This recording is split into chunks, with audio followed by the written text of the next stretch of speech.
चलिए, अब बात करेंगे हम इलेक्शंस की। आपको तो पता ही है कि अब जो स्टेट इलेक्शंस का रिज़ल्ट दिसंबर 3 नेक्स्ट संडे को आ जाएगा। हमारे यहाँ पे 5 स्टेट्स के इलेक्शन हुए थे। अब इसका असर मार्केट में ये पड़ेगा अगर तो करंट गवर्नमेंट अगर विन करती है, तो डेफ़िनेटली मार्केट पॉज़िटिव मूव्स में जा सकती है। बट इसका रिज़ल्ट आपको क्योंकि नवंबर 30th को लास्ट डे ऑफ इलेक्शन है तेलंगाना में, तो ये आपको दिसंबर 1 को भी थोड़ा बहुत पता चल जाएगा क्योंकि नवंबर 30th को एग्ज़िट पोल के रिज़ल्ट आएँगे और फिर हमें दिसंबर 1 को पता चलेगा और उसके बाद दिसंबर 3 को फाइनल रिज़ल्ट आएगा, देन मार्केट दिसंबर 4 को भी रिएक्ट करेगी उसके अकॉर्डिंगली।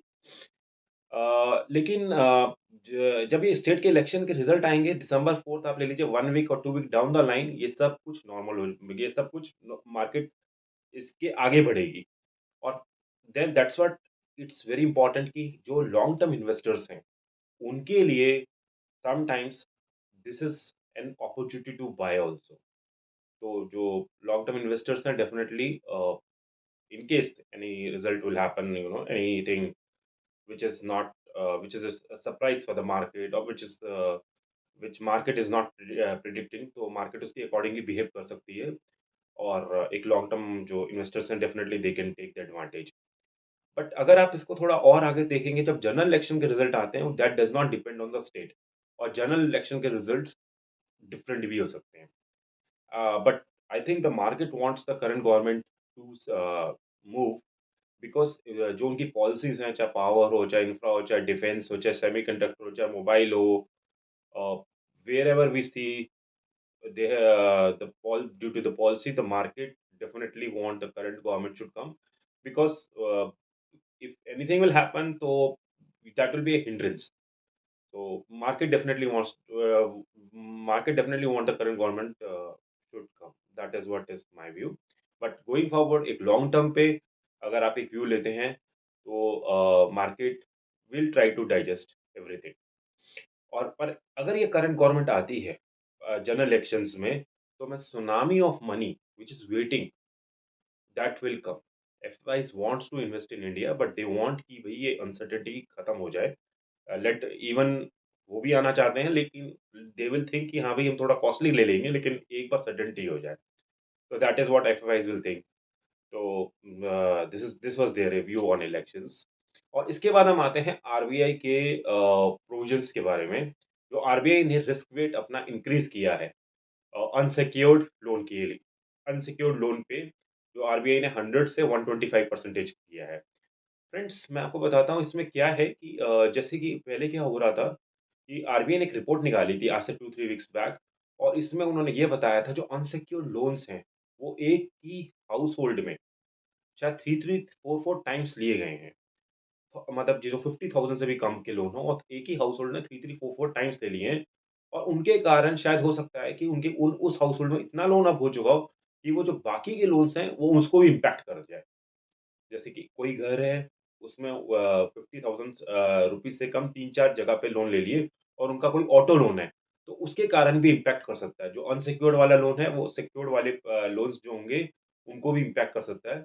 तो आरबीआई ने इसके अगेंस्ट बैंक्स को बताया था रिस्क के बारे में और उस समय लेकिन उसने कोई डायरेक्शन नहीं ली थी, आरबीआई ने। लेकिन अब डायरेक्शन ली है। और मैं आपको ये भी बताता हूँ उन्होंने डायरेक्शन क्या ली है। बाय द वे आप जो पहले वाली जो मैं वीडियो के बारे में बता रहा हूँ, ये भी आप मेरी वीडियो देख पाएँगे। मैं डिस्क्रिप्शन में सारे वीडियो के लिंक डाल दूँगा। अनसिक्योर्ड लोन्स के बारे में मैंने 3 वीक्स पहले डिस्कस किया था।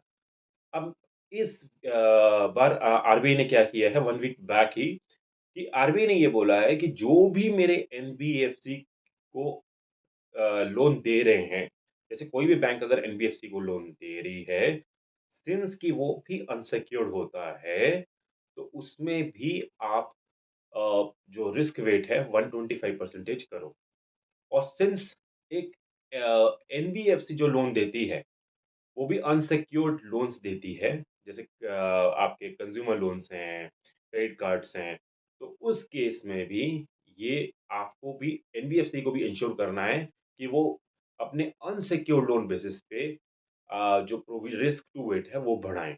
इससे क्या होगा? क्योंकि उन्हें एनबीएफसीज़ को और कैपिटल लेके आना पड़ेगा। मार्केट से उन्हें और कैपिटल लेना पड़ेगा। तो जब मार्केट से वो और कैपिटल लेंगे, सिंस एक तो उन्हें कैपिटल लेना है, एक वो एनबीएफसी हैं, इसलिए उन्हें लोन महँगा मिलेगा। That is there. मैंने पूरी रेट की लिस्ट दी है आपको, कि आप देख सकते हैं कि एनबीएफसी के कैश, अगर स्टार्टिंग के अगर आप देखेंगे ये, कि ये कैश वाले हैं, 0% वेट पे होते हैं, लेकिन 100 से ज़्यादा जो भी मेरे अनसिक्योर्ड हैं, वो सारे के सारे 100% से ज़्यादा रिस्क टू वेट होते हैं। तो अगर आप उनको लोन देंगे बैंक्स, तो भाई आरबीआई ने साफ बोला है कि आप अपने कैपिटल बेस को भी बढ़ाओ, तभी आप इनको लोन दे पाओगे। तो बैंक्स के लिए तो इतना ये प्रॉब्लमैटिक नहीं है, लेकिन एनबीएफसी के लिए लोन लेना भी महँगा पड़ेगा, फर्स्ट थिंग। उन्हें लोन, अब जो भी उन्हें नई कैपिटल चाहिए, वो भी उन्हें महँगी पड़ेगी, और सिंस जो भी वो अनसिक्योर्ड लोन देते हैं, वो वो भी उनके लिए उनको जो उसके लिए उन्हें ज़्यादा कैपिटल रखनी पड़ेगी। तो इस तरीके से अब एनबीएफसीज़ भी काफ़ी कॉशियस रहेंगी, और बैंक आरबीआई ने ये रेगुलेट किया है। बाय द वे एक चीज़ और बताता हूँ, कोविड से पहले ये जो रेट था, जो प्रोविज़न का रेट था, वो पहले 125% ही रिस्क वेट था। अब इन्होंने इसको 100 कर दिया है, और अब वापस से इन्होंने कोविड के टाइम पे इन्हें 125 से 100 किया था, और अब इन्होंने 100 से 125 वापस कर दिया है। That is there. और आप मेरे पूरे रिस्क, वेट, जो भी मैं आपको से बात कर रहा हूँ, वो सारी की सारी चीज़ मैंने आपसे डिस्कस करी हुई है। यू कैन फाइंड इट, और मैं आपके साथ लिंक इसके ज़रूर शेयर करूँगा डिस्क्रिप्शन में। Thank you guys, thanks.